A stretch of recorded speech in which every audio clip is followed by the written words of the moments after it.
I can't even put into words how excited I am to talk about Dino Charge. It is the best season of the Neo Saban era, and while I'm one of those people that actually really likes Ninja Steel, this is without a doubt Neo Saban's peak. This was the best season of that era.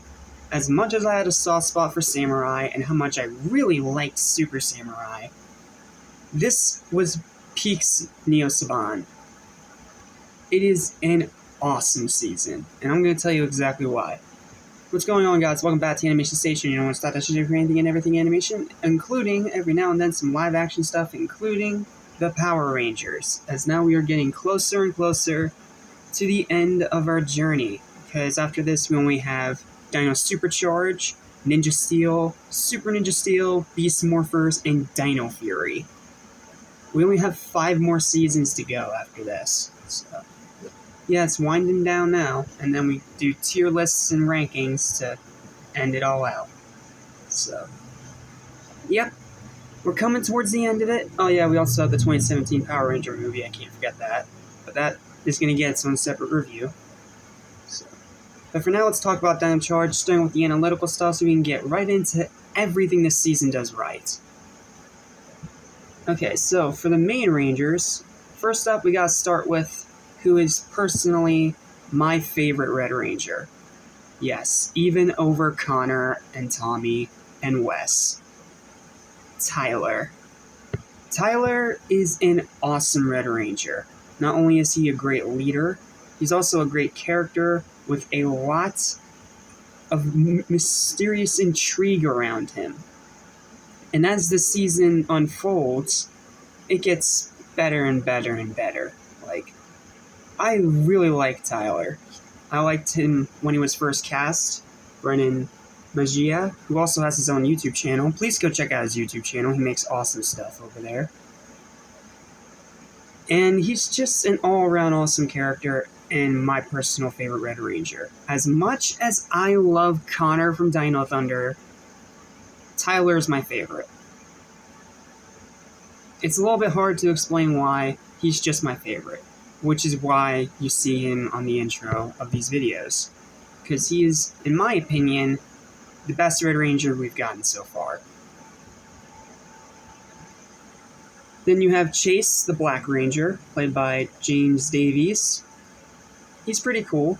He's kind of like Connor, where he starts out as a bit of a douchebag, and then as this series goes on, he becomes a better person and a better team member. But I don't think it's done as well as Connor. But as a character, he's okay. I'll talk more about the suits later, but yeah, he's okay. Then we have Coda, a caveman being a Power Ranger.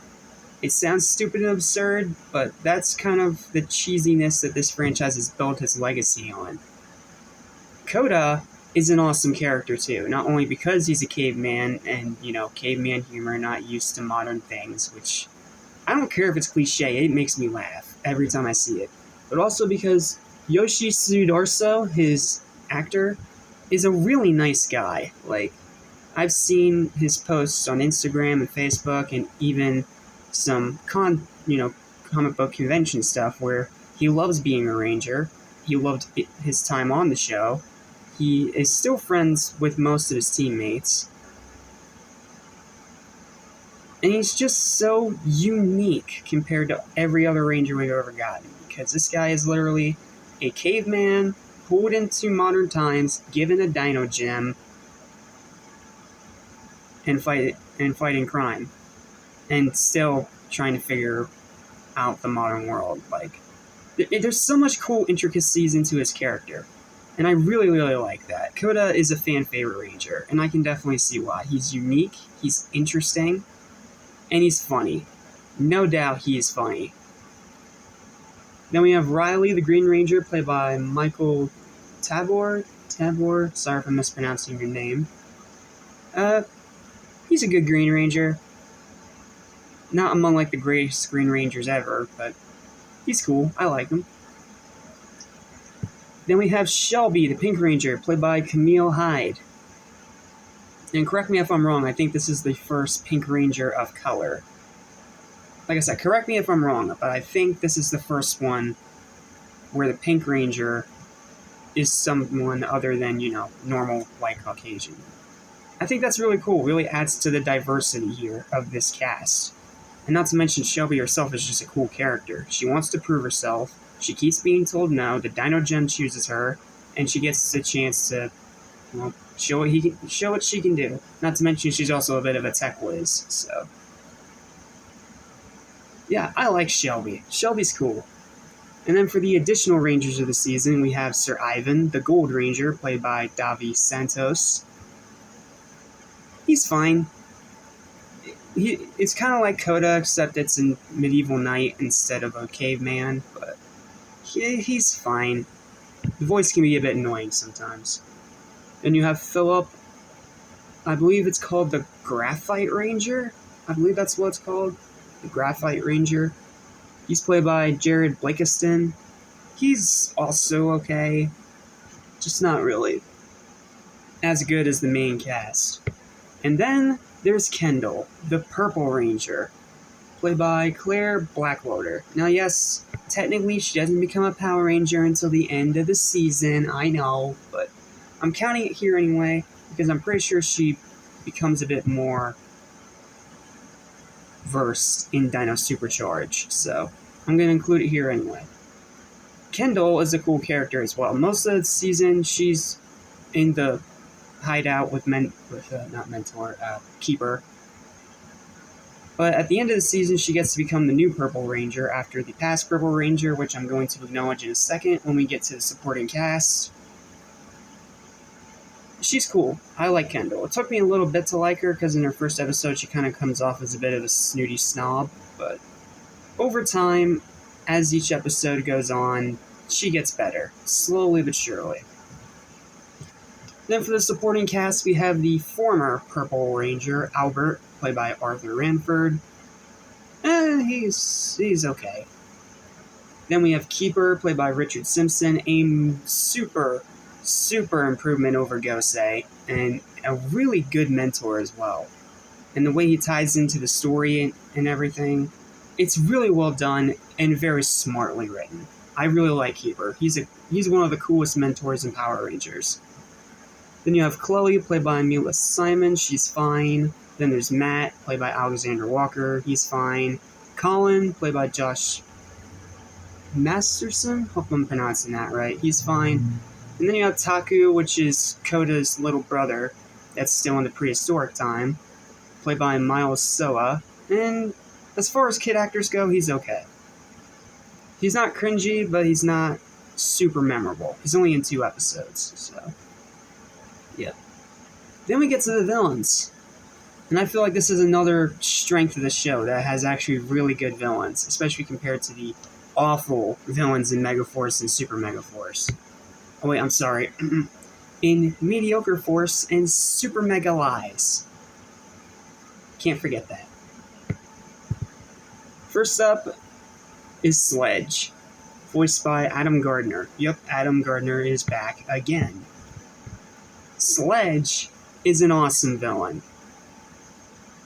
Not only is he funny when he needs to be, he's also pretty active on the front line, and coolest of all, he's a bounty hunter. Like, he's not part of some big galactic empire or any of that kind of nonsense. He's a bounty hunter. He does what he wants and goes to get what he wants. Or whatever his wife, Sandra, voiced by Jackie Clark, asks him to do. Well, more like forces him to do, but whatever. But yeah, I like Sledge, and I think Sandra works as a really good counterpart to Sledge, because while they are definitely opposite in terms of their actual personality, when they're together, they have like this nice Zed-Rita kind of dynamic to them.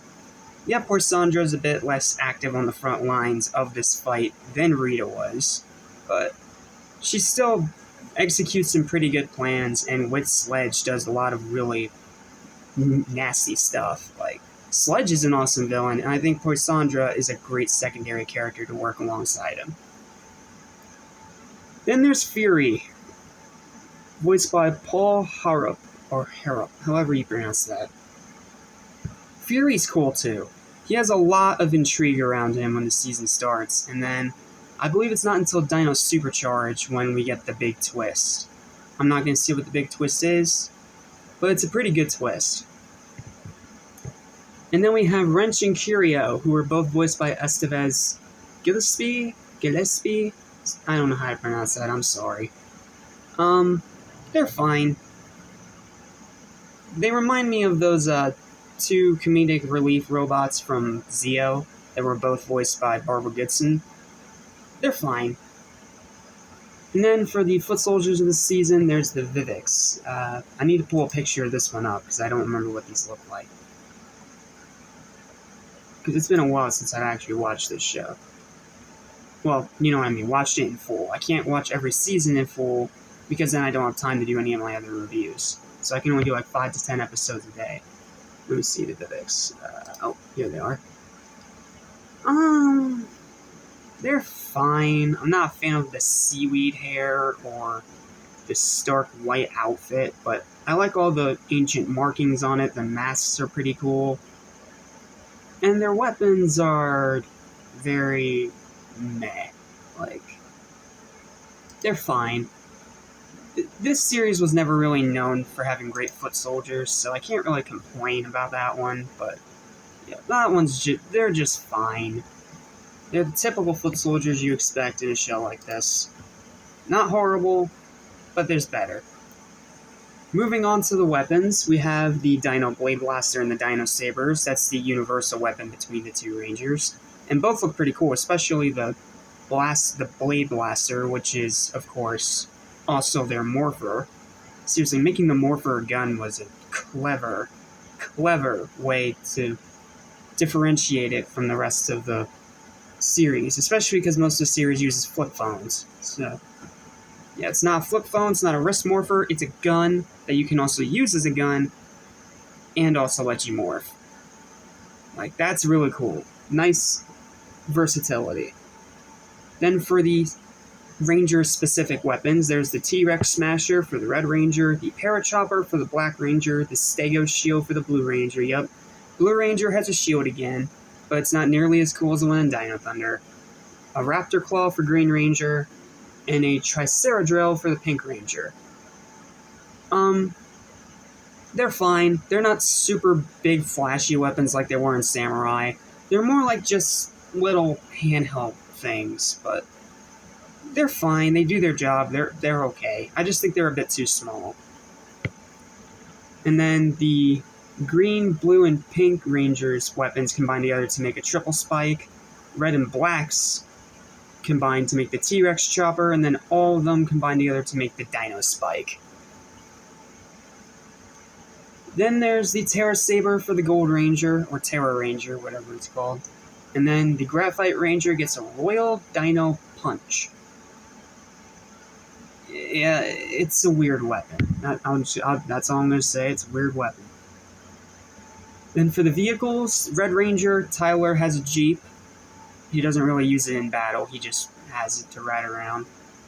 And then there's the Dino Cycles for all the Rangers. Then the Zords. We have T-Rex, Stego, Tricera, Terra, Para, Raptor, Ankylo, Pachi, and Plesio. Yeah, there's a good bit of Zords in this season.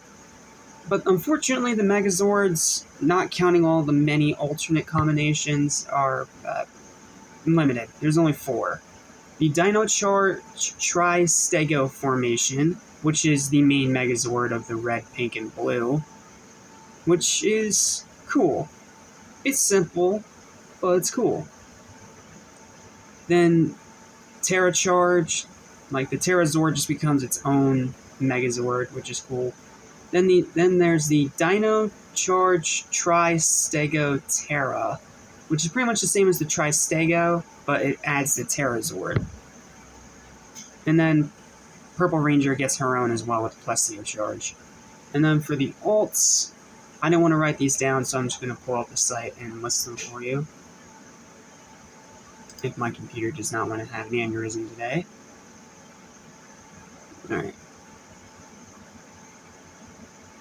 Alright, these are the alts. There's Dino Charge, Stego Raptor, Dino Charge Pararaptor, Dino Charge Triangolo, Dino Charge Parastego, Dino Charge Ankylopachi, Terra Charge Patchy, Terra Charge Ankylo, Terra Charge Pararaptor, and Plesio Charge Patchy Rex.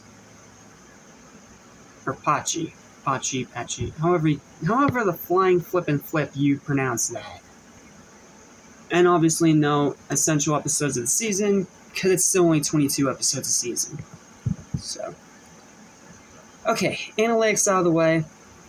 Let's start by taking a look at the suits.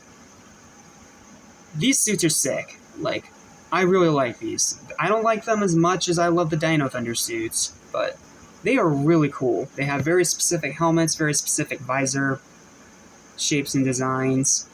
And then the torsos are really cool because it's like one shade of that color for the main part with the chest and the legs. And then the arms have a very dark version of that color. Except for the Black Ranger, who just gets gray, which makes sense. But yeah, can't get much darker than black. Last time I checked. But yeah, that's a really cool design. I know the Spaulding thing kind of throws people off a bit, but honestly, I don't mind it. It's fine. And then there's the big yellow stripe. People call it the Charlie Brown stripe across the chest. It's cool. It's fine. It adds a bit of diversity to it. So, yeah. I like the Ranger suits. I really like them. They're really cool. Especially the helmets. The helmets are the best parts of the suits. They're very unique. Not to mention, no molded mouth, but just a silver thing. Like, I appreciate that. I'm sorry. The molded mouth just always weirded me out, even watching Mighty Morphin all those years ago. It just always weirds me out. Okay. Now for my overall thoughts on the season. Awesome. Awesome season. Awesome cast.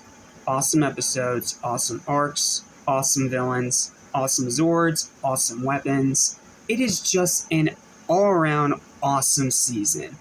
Like, there's no other way to put it. It's awesome. If you love Power Rangers, you're gonna love this season. If you love the Dino-themed Ranger seasons like Dino Thunder, you're gonna really love this season, even though it's not better than Dino Thunder. And if you just love Dino-related things, you're gonna love this season. It is a fantastic, awesome season, and a far big improvement from Mediocre Force and Mega Lies. So, yeah. Dino Charge is an awesome season of Power Rangers, and I don't really know how else to explain it without going into straight spoilers, which I don't want to do, because I really want you guys to watch this one.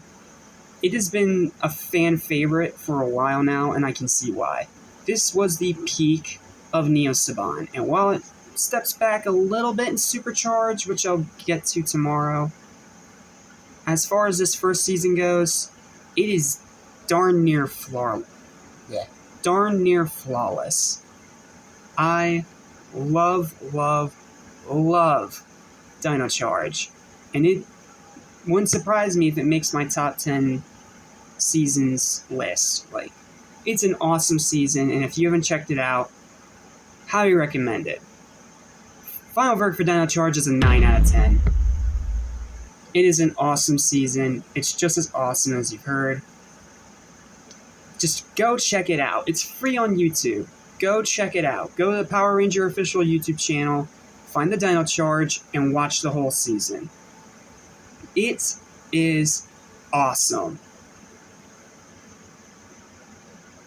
Unfortunately, though, it kind of takes a bit of a step backwards when we get to the Super season, which, of course, was mandatory for these Neo Saban ones. So, yeah.